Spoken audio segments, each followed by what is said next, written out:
Good afternoon, everyone. I am Muriel Bowser. I'm the mayor of Washington, D.C. We are in one of the district's buildings, the Marion Barry building, and I am joined by members of my senior team. The city administrator for the district, Kevin Donahue, MPD's chief, the chief of police, Pamela Smith, deputy mayor for public safety and justice, Lindsay Appiah, the Deputy Mayor for Health and Human Services, Wayne Turnage, and the Director of the DC Department of Human Services, Rachel Pierre. So I am here today. For those of you who are new to covering us, we are providing a situational update on the surge of federal resources in Washington, D.C. This will be a longish update. We're going to go through many slides giving you a state of affairs, and then we will have time for questions. I always want to remind people and give you a quick little primer of who we are in Washington, D.C. We are, unlike any other place in America, not quite a state, not exactly a city. We function as a city, county, and state. More than 700,000 Americans live here. We have a greater population than 2 states, and we fulfill all of the responsibility of citizenship. We pay federal taxes. In fact, we pay more per capita than most places, and we get back less. We have no voting representation in Congress. Our Congresswoman Eleanor Holmes Norton does not have a vote, and we do not have any voting we have no representation in the Senate.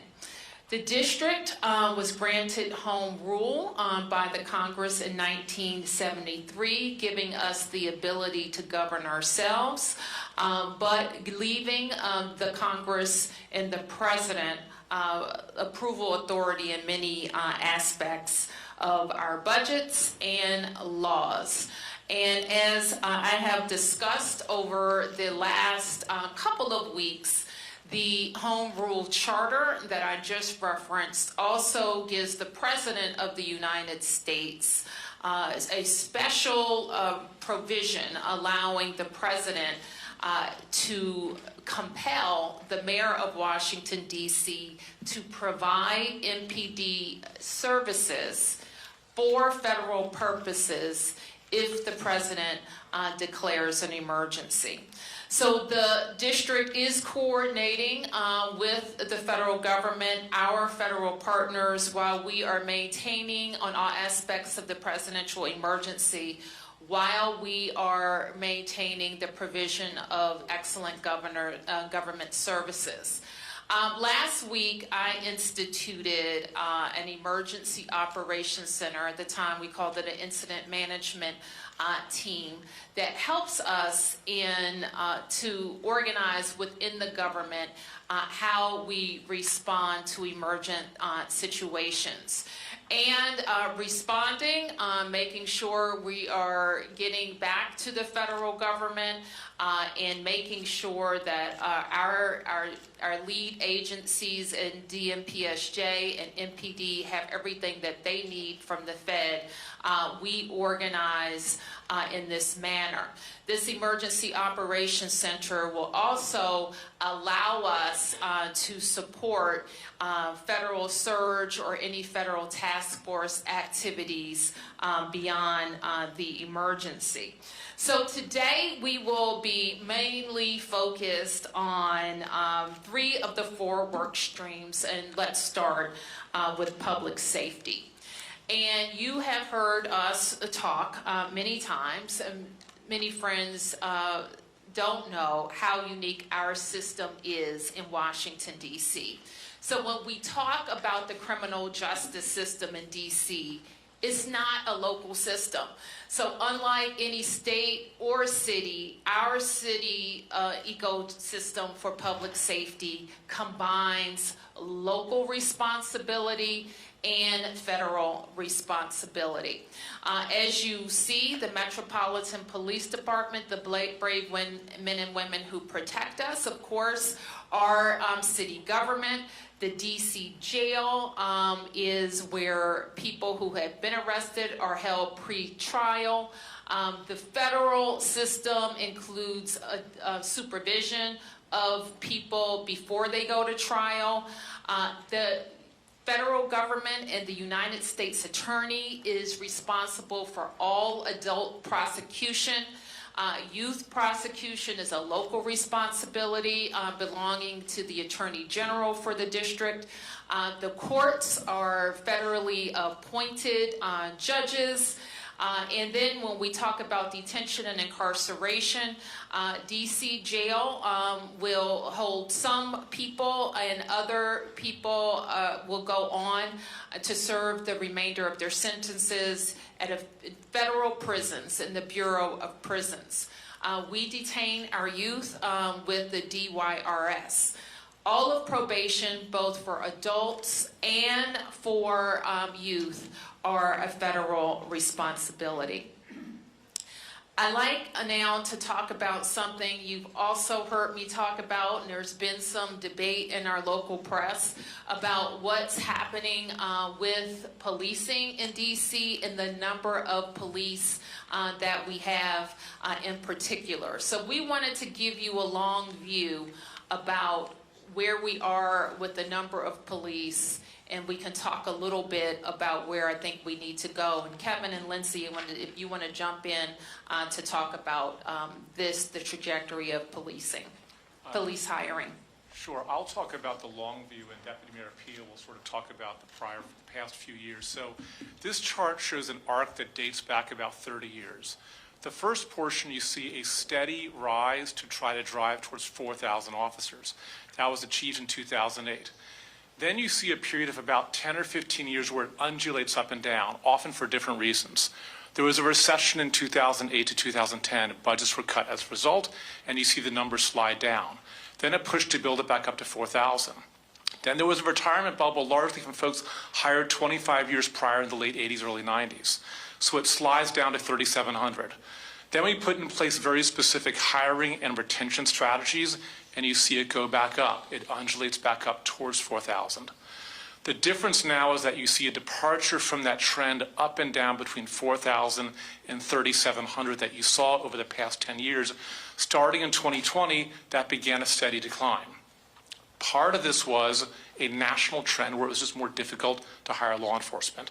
Part of it was the result of choices that we made in DC around the budgets in 2020, and subsequently around the laws that govern policing that would make DC and NPD a less desirable place to come if you're a young person considering that career and you have choices between where to become an officer, whether it's local or federal. And I'll have DM Apia talk in more detail about what we've seen the past few years. Sure. So as the city administrator said, there's been a number of things that have affected our sworn staff, and we've, on the executive side, have worked to try and address those issues, because what the mayor has maintained is that we always say the path to 4,000, and so we believe we need 3,800 to 4,000 officers. And so some of the work that we've done in the past several years, you can see when we started to see more significant decreases, more attrition than those coming in, is working with council to rebalance our ecosystem towards accountability, because we know that certainly affects police as well. When people commit violent offenses, we say they need to be held. There's a lot of work that goes into actually effectuating arrests in the district, and so we want that an environment where police know people will be held appropriately accountable. We also worked on rebalancing some laws that affected policing, the ability to pursue, the ability to what serious use of force looked like, to ensure that we were engaging in constitutional policing, but adjusting an environment that had become what we would say out of balance in supporting good constitutional policing. And so we made a number of those changes. We also instituted a host of incentives and across the board listening to officers what they wanted, from hiring incentives to new CBAs to retention bonuses to things like take-home cars, and a variety of incentives both to retain our officers as well as to invest in bringing new officers in the door, and also in growing our cadet program and building a local pipeline of people, young people, predominantly from our city, to bolster our numbers. And so we continue to do that work to stabilize and to increase our force strength to what we believe is where we need to be, 3,800 to 4,000 officers. All right, so we wanted to show this slide, and you've heard me say, and I will continue to say, we need at least 500 new officers, to hire 500 new officers over the course of the next several years, to have the number of officers that we need and to decrease the amount of overtime that we use. And so I want to move on to share with you, and I know that there have been data shared throughout this period, and this is a chart. It shows, and this is the type of categories that the chief reports to me on a weekly basis about what's happening in crime in the district. We've highlighted the area in yellow that shows the impact of the surge of FBI, DEA, ATF, and Park and Capitol Police and other federal agencies in the district. And the federal surge has had a significant increase on crime in Washington, D.C. And we greatly appreciate the surge of officers that enhance what MPD has been able to do in this city. The most significant thing that we are highlighting today is the area of crime that was most troubling for us in 2023. Now, we have driven it down over the last years, but I'm going to get my glasses so I can make sure I can see it correctly. But for carjackings, the difference between this period, this 20-day period of this federal surge and last year represents a 87% reduction in carjackings in Washington, D.C. We know that when carjackings go down, when use of gun goes down, when homicide or robbery go down, neighborhoods feel safer and are safer. So this surge has been important to us for that reason. I want to say that I have been personally engaged with Attorney General Bondi and the President's Chief of Staff, Susie Wiles, and I spoke with the President this afternoon. And I was reminded of our first meeting after his re-election, where we discussed shared priorities for the district. There, I was reminded that the President's interest in cities predates his time in office, and his knowledge of D.C. had significantly increased from the first time he was in the White House. And so we knew that the priorities around safety and investment in infrastructure would be on the President's mind. Now, since this surge has begun, it has been my charge to my team, especially the chief, to make sure that while we have federal resources, that we are strategically using them to enhance MPD's efforts and to make sure that we are getting the best outcomes for DC residents. While at the same time making sure that we're living up to our commitments to DC residents and protecting local control and our autonomy. So we'll say a little bit more about what has worked and what we think needs to change. But before we do that, we're going to say a little bit more about the beautification efforts in DC. So let me first say how proud we are of our city and how beautiful and green our city is. When people visit our city, they comment on how green it is, how wide the avenues are, how many trees we have, how great our parks are. And it is an effort that we take great pride in as city officials. Our teams, of course, include DPW, DDOT, DGS, Parks and Rec. And our teams work with federal partners. The map you see, I think all of the red is federal parks. And like many things in Washington, there is a mix of local and federal responsibility. And the red spaces that you see are major federal parks as well as pocket parks throughout the district. The district over the last 10 years, I have had a significant effort on improving infrastructure, especially alleys, local streets, trees, lights throughout the district. And you can see the change over these last 10 years of roads that were in poor condition to roads that are now in good or excellent condition. We will, though I don't know much of the details, we will be supportive of the President's $2 billion request to improve infrastructure, especially federal infrastructure in the district. So I want to move on now to talk about homelessness and our efforts to help people who are experiencing homelessness, who are in encampments, or who are on the street.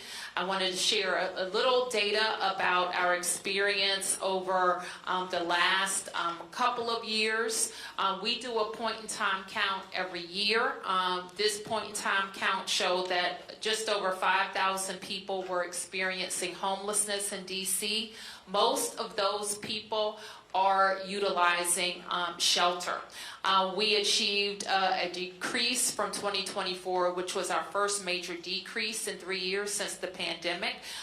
We've seen an 18% decrease in family homelessness and 4.5% decrease among single adults. Now, sometimes people are surprised when I make this statement, but it is a fact. We have a relatively small encampment problem in DC. It, however, is highly visible.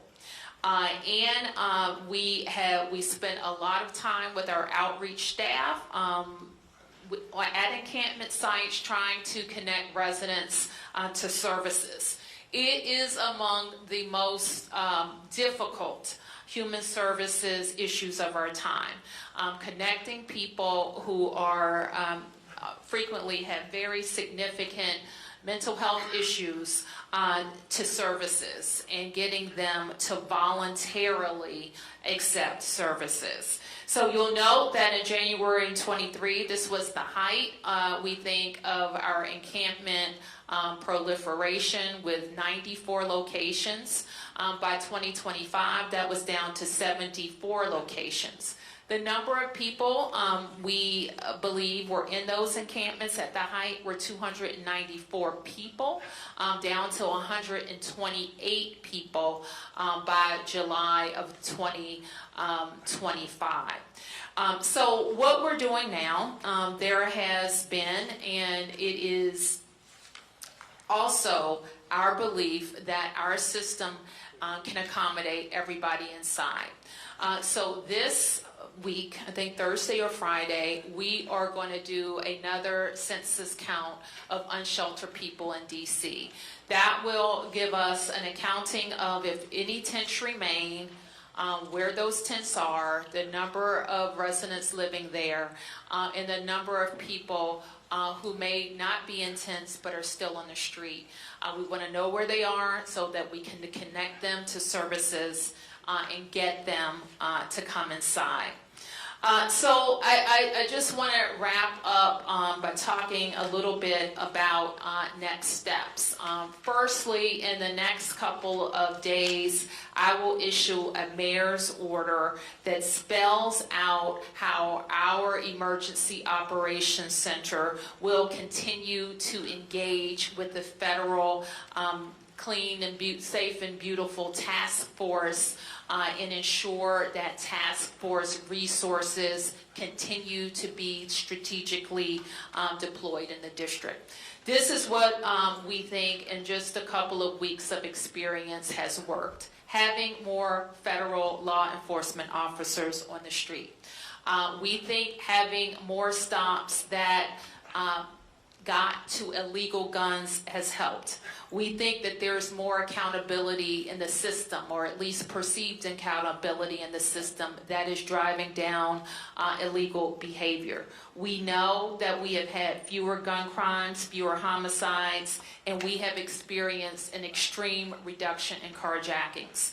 What we know is not working is a break in trust between police and community, especially with new federal partners in our community. We know having masked ICE agents in the community has not worked, and National Guards from other states has not been an efficient use of those resources. What's still needed is, in the city, we're going to continue to need more police. We continue to need more prosecutors, more judges, more effective prevention programs, and we need to ensure local control. We also know what has helped us in the last 2 years drive down crime numbers. We looked at the ecosystem similar to the changes we saw in the police numbers. And we advanced legislation, the council advanced legislation, but we know there's more to do. We will continue to work with the DC Council and the Attorney General on legislative changes that will promote more accountability. We will approve the police contract to retain our force strength and look for other ways that will help us recruit and retain high-quality officers. We will offer a hiring and retention bonus to help us shore up our path to 500 new officers. And we, of course, are focused on ensuring accountability throughout our system. There are other non-law enforcement things that we will continue to focus on to promote safety, including unifying our violence intervention programs, increasing the capacity of our homeless services programs, making sure we're providing more mental health services to youth and adults, and delivering a new residential youth treatment center. Now, while this isn't a work stream of the federal task force, we include it in all of our discussions, and that's how we recharge the district's economy. You have covered a lot the problem with the CR that caused us, the most recent CR that caused us to have to cut $1 billion from our budget, which in fact impacts our ability to quickly pay raises for firefighters and police officers. We are also very focused and working with the feds on stabilizing the federal workforce, accelerating land transfers where it makes sense, modernizing federal leasing, and other specific DC incentives that will promote our economic growth and recovery from many of the changes in our federal landscape. So that is a quick update, quick-ish update on where we've been in the last 2 weeks and where things stand. So with that, we'll be able to take a few questions. Let me get you, please. Thank you.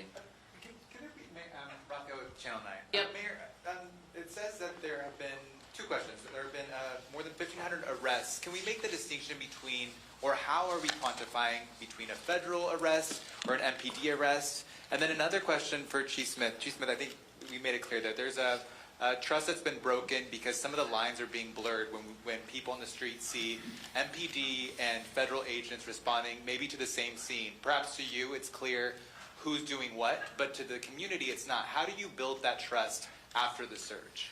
So let me just answer the question on these data represent NPD and federal arrests, but maybe not all federal arrests. Okay? And Chief, you want to talk about cross? Sure. Just a second question with regard to building community. We've come a long ways, I believe, here in the District of Columbia with police and community. We know that there is some work for us to do once the surge ends. We need to make sure that we are in our communities again. We're still there. We're still working with our community, and we're still creating, if you will, a space where we can have Q&A and answers with regards to our federal partners. We have worked with our federal partners. This is nothing new. We just have an enhanced presence, right? One of the things that I shared maybe a couple of weeks ago is that we have been specific in the locations where we would like for our federal partners to support us in with respect to those areas where we've seen a little bit of high crime, and we've placed them there in those locations with us to support those efforts. Yep. Right here. Good afternoon, Felicia Ashley, ABC7. In talking with Community and Interactions, the Joint Task Force just sent an update yesterday that MPD made a request to have Joint Task Force staffing at certain metro stations as relates to where school areas are and at the start of school. Can you elaborate on what that partnership will look like and also your intention and hope behind that request as well? So with respect to the metro stations, I think that's really Metro Transit because I don't have oversight over the metro stations. With regard to having a federal task force available to us, when we do see surges and spikes in crime, it will certainly be helpful for us. We know that our federal partners work with us when we have various operations, or some folks like to call them takedowns around the city, very complementary in that space. And the expectation is that we will continue those efforts and hopefully have the opportunity when we want to conduct different operations or different surges, we can call upon them to be able to support us. Yep. I'll get you in a second. Yep. Madam Mayor, give thanks. In your conversations with the president, what assurance did you get that he would not attempt to go beyond the 30 days? That was not something that I discussed with the president, but with the Attorney General Bondi, and we will continue to work on how our Emergency Operations Center and the Federal Task Force can work together. Yep. Earlier this week, activists were out front of the D.C. courthouse during arraignments that lasted well into the night, about 100. My understanding is a good portion of them were no-papered. I just wanted to get your thoughts around that, just seeing as though police are arresting people. Yep, that's a great question. We don't have any information around what the courts have done or what the U.S. Attorney has done. We just don't have that information available for this briefing, but I do think it's important to understand. Mayor? Yes. Could you respond to the plan by the federal government, the Department of Transportation, to take over the management of Union Station? Well, the federal government owns Union Station, and I think that I don't know the details of what will happen. If it's just about management, that I would consider that step one. If it's about what Union Station needs for its total transformation, that would be an amazing initiative for the federal government to take on. I have had a very early conversation when I visited the president during his most recent transition about Union Station and how that could represent a very significant and good investment for this region. Mayor? Yep. Hi, Tom Fitzgerald from Fox 5. We've seen some remarkable scenes from the people of Washington, D.C. over the last couple of weeks, reacting to the situation, dealing with the situation. The protest in front of the courthouse was mentioned. When you've looked around the district, what do you have to say about how the people of Washington have reacted over the last couple of weeks? I think D.C. residents are being, what I would expect from D.C. residents to be very focused on autonomy, local control, and their neighbors. So I think D.C. residents are very concerned about each other, and they're very concerned about their rights as Americans. So yeah, I think DC residents are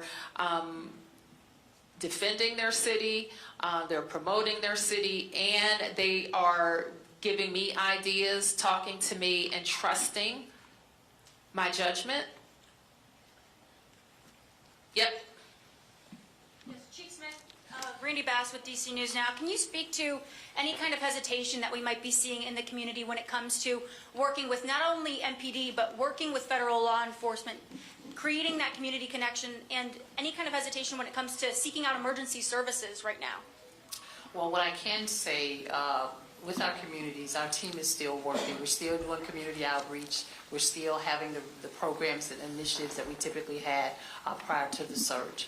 I mean, clearly there is some hesitation, obviously, with some of our community members, which is very important to me that my team, myself, that we are educating our communities on the relationships that we have with our federal partners. Again, I'll emphasize that the relationships are not new, right? It's just an enhanced presence. And what we want to do is to make sure that we're educating our community members on how to engage with law enforcement when they come in contact with law enforcement for any reason. And we still want our community to reach out to us, right? Because like I said, you know, MPD, the Metropolitan Police Department members are here. They're doing a fantastic job every single day in the community, and we want our communities to continue to have that trust with us when it comes to different type of activities that's going on that we need to know about. Now, if I could just add on to that, like, we don't know who's not calling, but we do know a lot of people are calling, and on that data sheet, which now I can't see, so. Yeah, so you'll notice on the data sheet, it has calls for service, which in fact have increased during the surge. One of the things that we know about DC residents and visitors is that we're the fourth busiest 911 center in the country, right? While our population is not necessarily the fourth. So we encourage people to continue to call, continue to call or use 311. And that MPD continues to be our primary, this is our local police department that responds to calls for service. And so for those who feel hesitancy, although you can see a lot of people don't, those calls are quite high, that we'll continue to work with with MPD outreach, but all of our ANCs, our MOCRs, and everybody, for those who feel hesitancy, to continue to encourage engagement, because we do want people to continue to call when they need help. Let me go this way, and I'll come right over to you guys, okay? Yep. Two questions. First of all, for the mayor. The President Trump had said in prior days that he may look at a national emergency to keep the surge going, and then recently said that he doesn't think that is necessary. Do you think this is going to end after 30 days? And if it has been successful, do you want it to end after 30 days? What we want is local control of our public safety ecosystem, and that includes deployment of officers. And we want federal officers that work in coordination with us, DEA, ATF, FBI, who, as the chief just mentioned, work with us on major crime issues all the time. And our officers are familiar with working with them, and they have been helpful in the field. So do you think this is going to end after 30 days? I think we're going to have officers, and we want officers. We want to enhance our officer presence. And for the chief, the chairman of the Government Oversight Committee, Comer, sent a letter to you recently asking for all kinds of things, all kinds of records, and for transcribed interviews with 7 MPD commanders. Are you cooperating with that? How is that going? We will cooperate. We have been cooperating, and we will continue to cooperate. Thank you. Yes, sir. Yep. For the mayor, could you say why you believe the Trump administration exerting greater control over Union Station would be a good thing? They own Union Station. It's owned by the Department of Transportation. And it will be a good thing because that station has suffered from needing, some say $12 billion, but let's call it at least $8 billion worth of investment in the renovation. And that is not something that the district will be able to support. It is an important regional asset. It's an important asset for the Eastern Seaboard. It's an important asset for the nation. So it is appropriate, in my view, for the federal government to make the necessary investments in the transformation of Union Station. Do you know whether or not they plan to make those investments? I don't. It's not in any current budgets, and it hasn't been for as long as I've been familiar with the plans. It has suffered from not being able to get the money that it needs for the renovation. Yep. Just Scott Kemmel with WTOP. Two questions for the mayor. First, what can you share, if anything, about the president's conversation regarding city roads, medians, infrastructure? He's been critical of those. And secondarily, possibly for the chief as well, how could you all be sure that MPD officers wouldn't be making the arrests that you showed on that data screen without the federal surge?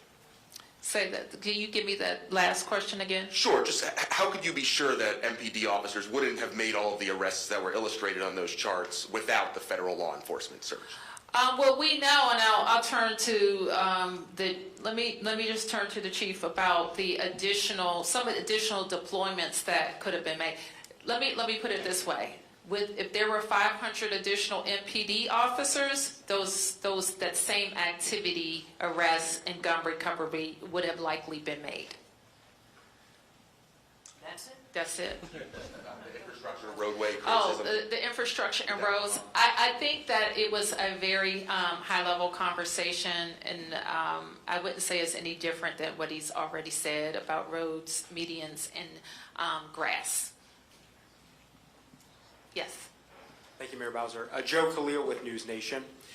You said you agree with the $2 billion investment that President Trump is asking Congress for D.C. He has said he expects those projects could take anywhere from 6 months to a year. So do you expect that timeline is accurate? And if it is, do you expect there will be some kind of federal presence here in some form for a full year doing that? I have no idea what the projects are, other than what I've heard or the timeline. Our experience with those type of projects is they take long, but I couldn't comment on that because I don't think there's been a listing of projects. And you've acknowledged here that some of the crime has come down significantly in the federal takeover here. There are Surge. In the Federal surge. Excuse me. There are several other cities President Trump has floated also for potential National Guard presence. A lot of those cities' leaders have pushed back on that. Would you recommend that they accept the Guard or federal resources as has happened here? Let me just say this. We're unique. I'm the mayor of Washington, D.C. My comments relate to Washington, D.C. And we are unique in that we're always going to have a different relationship with the federal government because we are the seat of the nation's capital. And so that's different. So I wouldn't comment or extrapolate to any other place. This is what we are dealing with. And what was that your whole question? Okay. Yeah. This is Campbell Robertson with the New York Times. Chief Smith, and y'all kind of answered this a few minute ago, that the operations that are unfolding are very much what y'all would be doing if there were 500 MPD officers. But given, you hear a lot of folks in some of these neighborhoods who feel, a lot of stops and searches, what's in your pocket, all this kind of stuff, and these are strangers, they don't recognize them, they're not local police. Your initial concerns about trust, do you feel that the way these operations are being done are exactly what MPD has been advising the federal partners to do, or do you concern that it's a little bit too aggressive, and do you have worries of what effect it might have on communal trust going forward? And I think anytime you have an influx of anything, there is some concern, and especially in this case where we've built relationships with our community and now we have additional law enforcement officers present, which is why it's really key and important for me to make sure we have the Metropolitan Police Department officers aligned with our federal partners. Some of the things that you're seeing is some of the ask and requests from community. Community wanted to see more traffic stops. They would like to see more police officers present in various communities. And so what we've done has been very strategic and thoughtful about taking into account some of the requests and also making sure that in areas, I'll just use for an example like the traffic safety compliance checkpoints, right? I've heard since I've been here over and over again that officers are not conducting traffic stops. And so we initiated the traffic traffic safety compliance checkpoint in order to ensure that we can educate folks about traffic and traffic safety. Number one, opportunities for us to ensure that we are getting guns off of our street if guns are present. And then number two, making sure that our operators are operating the way they should based on vehicle traffic laws. And so I don't think we're doing anything any different in that space, with the exception of the fact that we have an additional surge, if you will, of police officers, and we'll continue to do that. If they're here, we will utilize our federal partners in spaces and places where we have heard from our community, and when we've looked at our own data and analysis in areas across the city where we know that we've had a certain spike in crime, and we'd like to see that reduced. And what you've seen over the last 2 weeks is the efforts with having an additional 500 or so officers supporting us in that area. If I could just, I want to maybe go in a bit more detail, and I'm wondering from the slide if we can pull up the data chart again, because I do want to highlight, it's a complicated slide, so I want to make sure, since you all have a copy, it's read well. So when we look at, in any circumstance, has there been a change in crime reported? We can slice it and compare it different ways. So the one you see in yellow is the most traditional way that we and other people compare crime now to when we ask ourselves, how are we doing? Which is we compare how crime is now to the same period of time in the prior year. The reason for that is that crime can be seasonal, so we want to have a consistent basis for comparison. In the yellow, you see the most traditional comparison that we have, which is over the period of time in which we've had a federal surge this year, what did it look like last year? And so you see fairly precipitous declines, particularly in robbery, carjacking, and overall violent crime. If you were to go to MPD's website and look at crime cards and look at violent crimes with a gun, it'll more or less mirror the robbery, about a 60% reduction in crimes involving a gun when we look at the period of time now to the past time. But then, because of the scrutiny, said, well, what else? How else do we look at it? So if you look at to the right of the slide, you see, well, let's compare within this year. Look at the 20 days since the federal surge compared to the 20 days prior. And the way to read those numbers is not based on last year, but recognizing we already had good momentum coming into the federal surge, and it made it better. And so on the far right, and I'll just sort of look at the violent crime, the very far right was sort of the year-to-date prior to the date of the surge. It was down about 26%. And as a result of the drops we've seen during the surge, you see it tick upwards. And the most significant manifestation of this we really see in carjackings, which, as the mayor said, is a crime that strikes fear in many people because you can be targeted quite randomly. And that's where we've seen the largest impact of nearly a 90% change when we look at what's happened during the past 20 days and what looked at this in the past year. So that's for the totality of that slide. Okay, who has that? Mark? Thanks. Mayor Bowser, I'm wondering if you could put some meat on the bones of your conversation with the president, particularly what you told him about, I mean, did you thank him as you did here? I mean, basically, this has been pretty pro-surge press conference briefing. This is pretty pro, Okay, we have seen reductions in Right. crime. And this comes just after President Trump said, Mayor Bowser better get her act straight or she won't be mayor for long. So I'm wondering if this is in response to that, what you said to the president, what he said to you, did you push back at all? Because while, yes, the numbers are down, when we look at what's happening in the streets, there are a lot of neighbors who are really upset and not happy about seeing masked federal agents. You didn't say anything about the detentions of ICE, what's happening with those people, if you're doing any tracking, if you're doing any. So I'm just wondering about that conversation, and if you gave any pushback to the president about the intrusion on home rule, and what he told you as to what to expect in the future.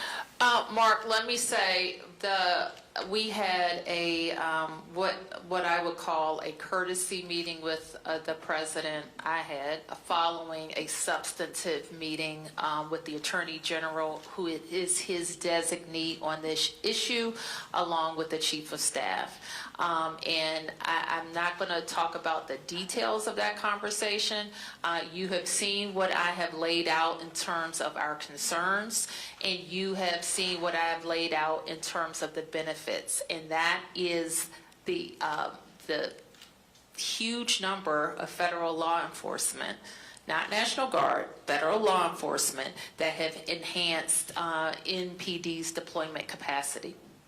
Did you push back about the masks at all with either the Attorney General or the President about these law enforcement agents not wearing name tags? Mark, I'm concerned about masks. Right. And so while I'm not going to give you like a rundown of every word that was said in the meeting, you can be assured that the things that we are very concerned about, we are working on a resolution for. And what about the ICE detentions? You haven't said much about those at all. Do you have any numbers on that, on how many people have been detained? And are you tracking who those people are, what's happening to those people? We do not have any information on anybody who was detained by ICE, as far as I know. And I am concerned for sure because we think anything that we do and anything that we're going to ask federal partners to do is focused on violent crime. Mayor, about the economic impact of those ICE detentions. I'm sorry, I don't know who's speaking. Okay. Rosales Quiñones with Telemundo. Okay.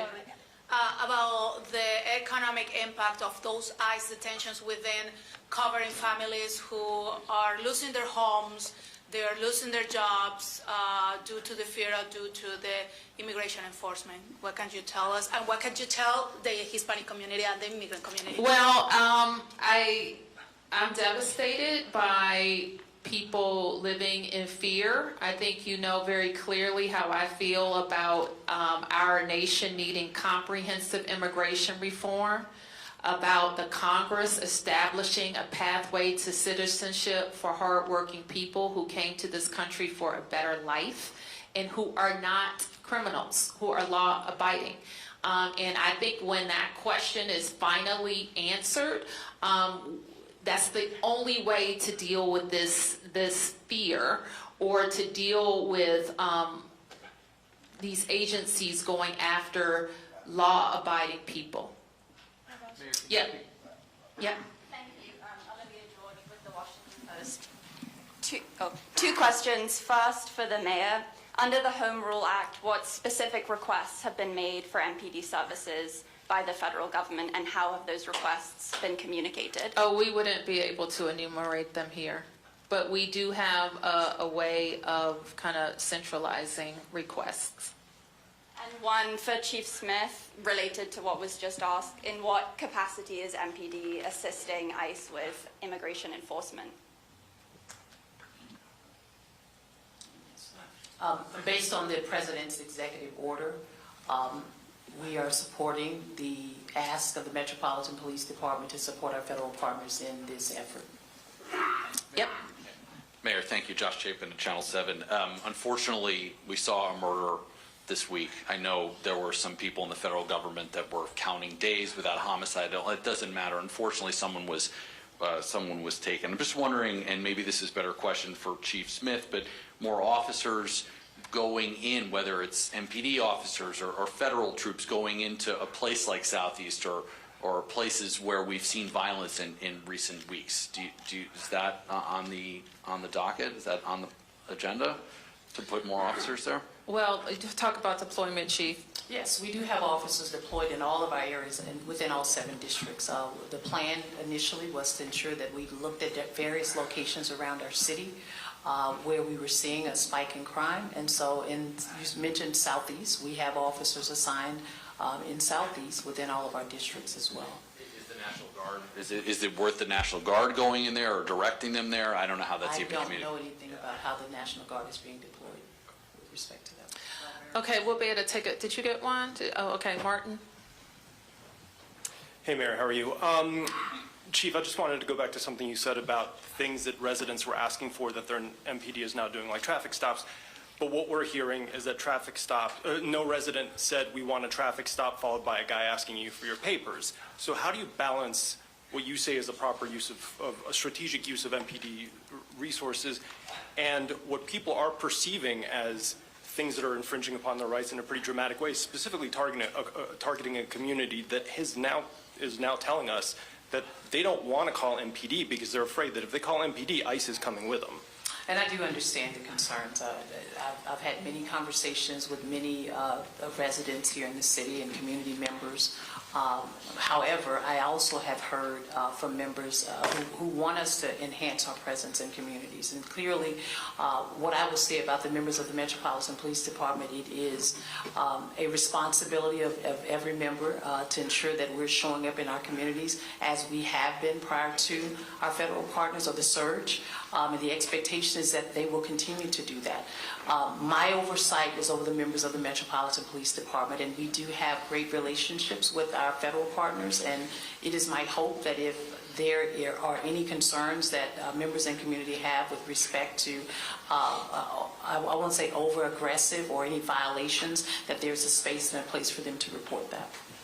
And just to follow up on that one, I mean, there's already plenty of things that happened this week regarding more things that the president wants to do with the district. One thing he said in this executive order is that the Attorney General is now empowered to ask MPD to change its general orders the way that police officers are told to operate. Now, MPD doesn't have to say yes, but requests can be made.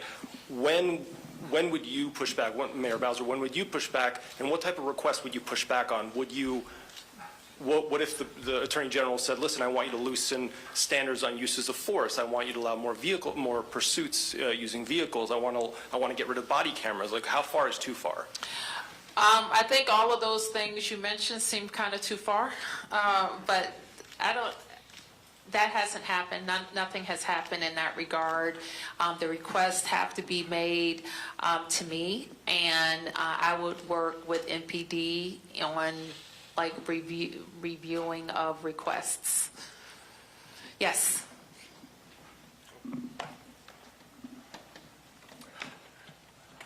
Mayor Bowser, this morning there was kind of a volatile situation in Mount Pleasant with federal officers accompanied by MPD conducting an operation and being surrounded by, according to witnesses and people we had on the scene, enraged, screaming residents right in their faces with, according to what we saw, MPD officers trying to explain things and keep the situation calm. But it was a very volatile situation. How concerned are you about an escalation in this, as you've spoken about the breach of trust and the tensions rising? Well, I feel strongly that DC residents know their rights and know how to engage in a way that is lawful. Yes. And so this morning's incident that you referenced was our criminal apprehension unit, which oftentimes throughout the course of a week will execute arrest warrants or search warrants. And in this particular case, they were doing what they would typically do any other day. And while they were there, we had about a significant number of protesters to come out in the neighborhood. We were able to maintain calm. The numbers decreased. I think when I say numbers, the numbers of protesters decreased, and we were able to affect the efforts that we were intended to affect during that time period. Okay, yes, I'm going to take a couple more. 1, 2, 3, 4. 1, 2, 3, 4. Okay, 5. All right. Hi, thank you. Fabiana Rincon with El Tiempo Latino. This might be also for Chief Smith as well. Given the confirmed priorities of collaboration between the MPD and federal officers, can you provide an update on DC's status as a sanctuary city?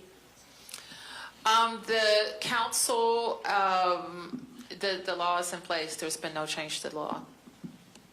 If you're referring to the sanctuary values, there's been no change. And on Chief Smith's order with collaborations between federal officers, especially with suspects outside of custody, does that impact the execution of the council order mentioned? So when you say suspects outside of? Or collaboration with providing information and even transportation of those outside of custody? We're still doing that. Yep.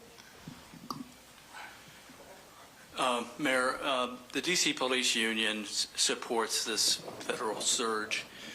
They have been relentless in saying that the police force will be in a free fall, their word, until the Police Reform Act is repealed by the DC City Council. They believe that police officers don't want to come work here because of what the council did. What's your opinion on that?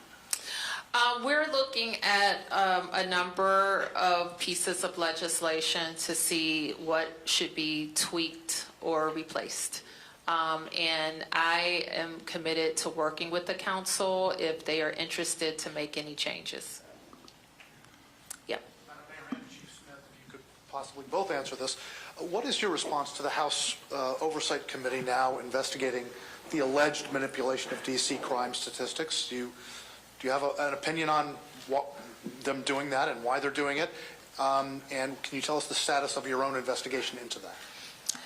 I would only add what the chief has added about the earlier question. We'll answer any questions that are posed to us, and we don't have any update at this time on the internal investigation. Yeah. Anne Marie Kucha with Street Sense Media. Can you give a little bit of your reasoning behind doing the emergency count? Is there a concern that people have been arrested or have moved out of the district in large numbers, people experiencing homelessness? I think our concern is that people have moved around the district. We think, I think the number I reported is that we think that, well, we know that about 81 more people have come into shelter. We don't necessarily know where they came from. They could have come from encampments. So we think that people have moved around. And will the results of that be shared with the federal government? And is there any concern that they could use that to then target homeless encampments? We don't expect that we're going to have homeless encampments, and we are going to work to make sure that people can come into shelter. If I could just add, some of the purpose of doing the point in time count again is there's been anecdotal conversation, anecdotal stories about people believing that there are changes, and there may be changes. And those anecdotal stories are anything from encampments, have they moved from downtown core to neighborhoods? Are there fewer of them? Have more people taken shelter? So it's an attempt to cut through the anecdote and really get a sense of, given we're 20 days into a focus on homelessness in addition to crime, and quite frankly, the city has made available additional shelter capacity. What does the numbers really sort of see at that? We're not collecting names for those who haven't done a point-in-time count. There's no names collected. It is really just individuals identifying those who are unsheltered or are homeless on a particular given night. Are you still going to be doing the full demographic survey or just counting? No. Just counting. Okay, thank you. Okay. 1, 2, 3, 4. You have the final question, okay? Yep. Hey, Mayor Bowser. Liz O'Gora, Kilrag. We're hearing from a lot of residents fears that are described ranging from tension to a sinister feeling like a horror movie, whereas you can hear the music, something bad's about to happen. What do you say to those residents who are having these feelings even as they try to go about their normal lives during this federal surge? I'm not sure I'm qualified to answer that question because I know there's a lot of anxiety. There's tremendous anxiety in the district. When I look and I see residents putting things on social media or neighborhood chats, I know that there is a lot of anxiety. There's a lot of anxiety with kids going back to school, with writing. So I know that there is a lot of anxiety, but I also know there's a lot of anxiety in our nation. It's anxiety over people being able to pay the bills or pay their electricity bill, or, I looked at what I spent last year on school supplies versus what I spent this year. So there's a lot of anxiety, and what I've told everybody is that we all have a role to play. Your role or that of my constituents is different than the role I have to play, but we all have to play our role in advancing and protecting our democracy. Yep. Beatrice Peterson, ABC News. Mayor Bowser, I was wondering if you could talk a little bit about an estimate about how much this federal surge is costing. Is MPD doing overtime? Is there support from local agencies? How much money is being spent? MPD always does overtime, and so I don't know that we're going to have a distinction with this surge or not as it relates to MPD overtime. One benefit of the IMTM setting up the Operations Center, and I didn't get a chance to introduce Clint Osborne earlier, who leads DC HCMA, but HCMA acts as our incident command for this new structure, and we are able to track expenses. Yes. Mayor Bowser, I'm Arthur Delaney with HuffPost. You mentioned a conversation with the Attorney General Pam Bondi about the 30-day time period. Are you expecting them to let this run its course at that time? Could you expand on that conversation at all? This is what I know, and I can't speak for them, but we will be prepared to take advantage of additional federal officers, to focus on the beautification, to support the federal task force when that time period expires. We will be prepared as a city. Mayor, nice to meet you. My name is Carlos, Univision. Hi, Carlos. What is your message to nervous Hispanic workers?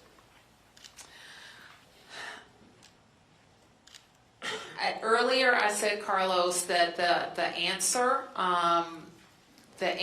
is to have an immigration system that works and that is responsive to people who want to live in the best nation on earth, raise their families, and have a better way of life.